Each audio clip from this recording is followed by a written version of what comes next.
भारतीय सनातन व्यवस्था के संदर्भ में जब भी चर्चा की जाती है और अचानक सुनने वाला जो इस व्यवस्था को सहजता से स्वीकार नहीं कर पाता है, तुरंत कह उठता है कि इसकी वैज्ञानिकता क्या है। यह एक फिक्शन है, यह एक परिकल्पना है। ऐसा कभी होता है क्या? पिरामिडों के रहस्य जानने वाले भारतीय अंतरिक्ष विज्ञान, जिसे हम एस्ट्रोनॉमी कहते हैं, के संदर्भ में खामोश हो जाते हैं। पिरामिडों की समीक्षा लंबी लंबी वीडियो फिल्म के ज़रिए की जाती है, ईश्वर के अस्तित्व की बात की जाती है, एलियंस का आगमन होता है, उसके रेफरेंसेस दिए जाते हैं। परंतु अगर भारत में हनुमान के चरित्र पर चिंतन किया जाता है तो तुरंत उसका वैज्ञानिक परीक्षण करने के लिए लोग उतारू हो जाते हैं। मामला हिंदुत्व पर सवाल उठाने का है। इससे कोई फर्क नहीं पड़ता कि जो आप साबित कर सके हैं वही सत्य है। यह अवश्य है कि आप जितना साबित कर पाए हैं वो आपकी दृष्टि में सत्य हो सकता है, लेकिन रहस्य बहुत अधिक है।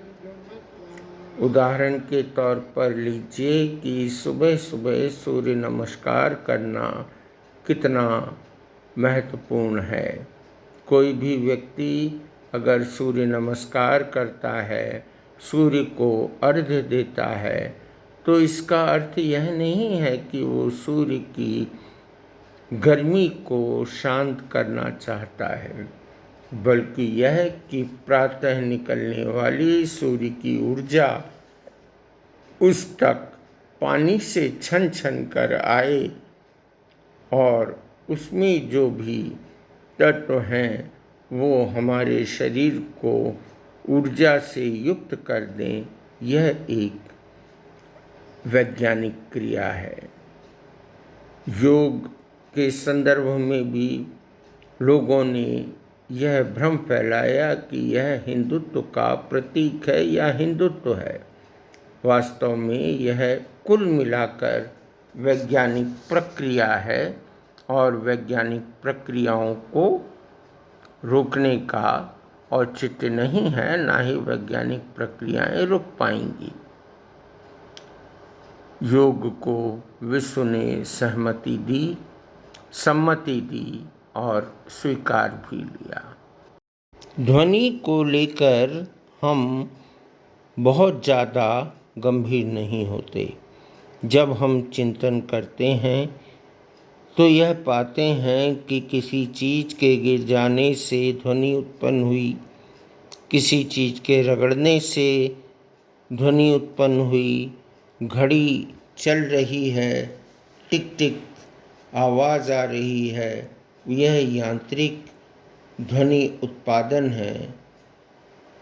लेकिन वास्तव में यह भी ऊर्जा का स्रोत हो सकती है, ऐसा आप अंदाज नहीं लगा सकते या बहुत कम लोग इसको मानते होंगे। पिछले दिनों मुझे मुंबई जाना पड़ा। मुंबई में मेरे भतीजे की बेटी खुशी ने मुझे एक मॉडल दिखाया और यह बताया कि ध्वनि से ऊर्जा की उत्पत्ति होती है, और उसने अपने मॉडल में यह मुझे करके भी दिखाया। बेशक ध्वनि ऊर्जा के उत्पादन का एक माध्यम हो सकती है।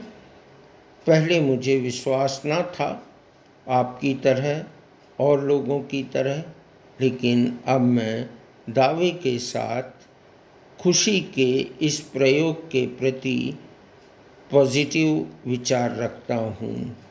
और अगर मैं यह रखता हूँ विचार तो आपको विश्वास दिलाता हूँ कि इस चित्र में जो यज्ञ हो रहा है, उसमें जो आहुतियाँ दी जा रही हैं, उससे एक सकारात्मक ऊर्जा का उत्पादन हो रहा है, जो आप मंत्रों के रूप में, आह्वान और आहुति के रूप में देख रहे, सुन रहे थे प्रारंभ में। इनका उपयोग हमारी आंतरिक ऊर्जा को प्रभावी बनाने के लिए किया गया।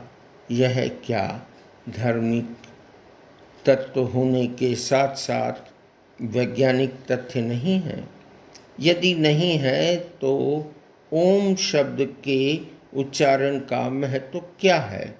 इस विषय संस्कृत, हिंदी अथवा अन्य भारतीय भाषाओं को बोलने वाले बच्चों के वक्तव्य में अजीब सा सम्मोहन होता है, और उससे ठीक उलट आप अंग्रेजी भाषा के पढ़ने वाले बच्चों की अभिव्यक्ति को सुनेंगे तो सकारात्मक महसूस नहीं होगी। यदि आप इसका अनुभव करना चाहते हैं तो आप ऐसा कुछ अपने सामने करके देखिए।